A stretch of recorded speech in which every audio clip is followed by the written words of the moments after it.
राक्षस राजा हेलकाउंट को बुलाया। हेलकाल्डन ने पूछा कि वह उन घिनौनी आवाज़ों को क्यों सुन रहा है। केला को यकीन नहीं हो रहा था कि वह आदमी राक्षस राजा था। काल्डेरा ने माफ़ी मांगी और समझाने की कोशिश की, लेकिन इससे पहले कि वह एक और शब्द बोल पाती, हेल ने काल्डेरा और तमारा को गर्दन से पकड़ लिया और उन्हें चुप रहने के लिए कहा। उसने उनसे कहा कि कमज़ोर लोगों की कराह राक्षस राजा के महल की दीवारों से गूंजना अपमानजनक है। काल्डेरा ने माफ़ी मांगी, टे ने भी माफ़ी मांगी। केला ने सोचा कि अगर वे दोनों उसके भाई बहन होते, फिर सामने राक्षस राजा, उनमें से एक उसका पिता है। हेल ने कहा कि वह अपने महल में केवल 2 आवाज़ें सुनना चाहता था। यह एक महान राक्षस के जन्म की आवाज़ है। केला को कुछ एहसास हुआ। हेल ने दूसरी आवाज़ निकाली और वह सम्मानजनक मौत की आवाज़ थी। केला घबरा गया। एक ज़ोरदार चीख सुनाई दी। इससे पहले कि हम कुछ समझ पाते, हर कोई ज़मीन पर पड़ा था। केला को और ज़्यादा खून की खांसी हुई। उसे एहसास हुआ कि उसने दूसरी दुनिया में पुनर्जन्म लिया है, लेकिन वह उस कमीने का बेटा है। उसने ज़ोर से गाली दी।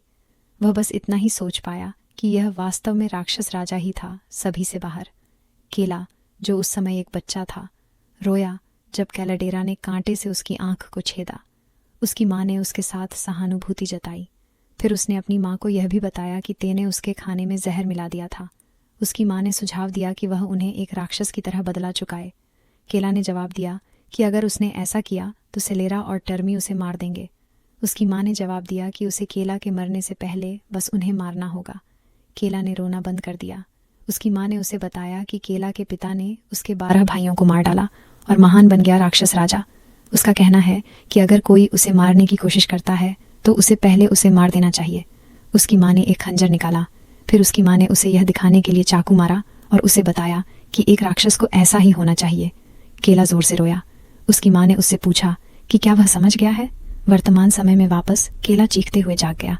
उसकी नौकरानी ने उससे पूछा कि क्या वह अब जाग गया है। उसने महसूस किया कि जिस शरीर में उसने पुनर्जन्म लिया है वह केला कैलाल्डन की यादें हैं। उसने देखा कि उसके शरीर पर लगी चोटें पूरी तरह से ठीक हो गई हैं। केला के पास अविश्वसनीय शक्ति है, पुनर्योजी क्षमताएं। उसकी नौकरानी निराश थी कि वह काफी देर तक सोया रहा। उसने उसे उठने के लिए कहा क्योंकि यह परिवार के भोजन का समय हो गया है। यह चो दानव उसका निजी नौकर रेन था।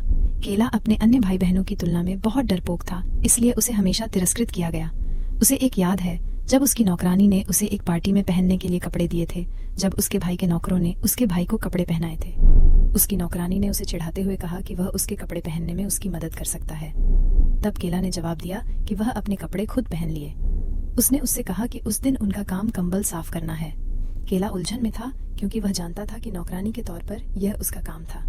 उसकी नौकरानी ने उसके बिस्तर पर सोने की हिम्मत भी की। एक बार ऐसा भी हुआ कि उसकी नौकरानी ने उसके घर एक गुड़िया भेजी।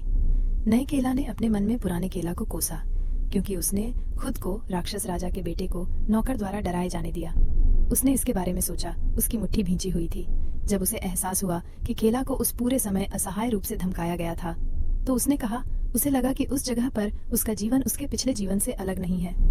वह समझ गया कि जो लोग कमजोर दिखते हैं वे मर जाते हैं। कुछ क्षण बाद वह भोजन कक्ष में पहुंच गया। उसके पिता और भाई बहन पहले से ही बैठे हुए थे। उसके पिता ने उसे देर से आने के लिए पुकारा। केला को लगा कि उसके पिता की उपस्थिति कितनी भारी थी। उसे एहसास हुआ कि वह किसी कारण से राक्षस राजा है। जैसे ही वह बैठा, उसने देर से आने के लिए माफी मांगी। कैलाडेरा ने उसका स्वागत किया और उसके साथ ही उसने चाकू से उसकी पिंडली पर वार किया। वह दर्द से कराह उठा।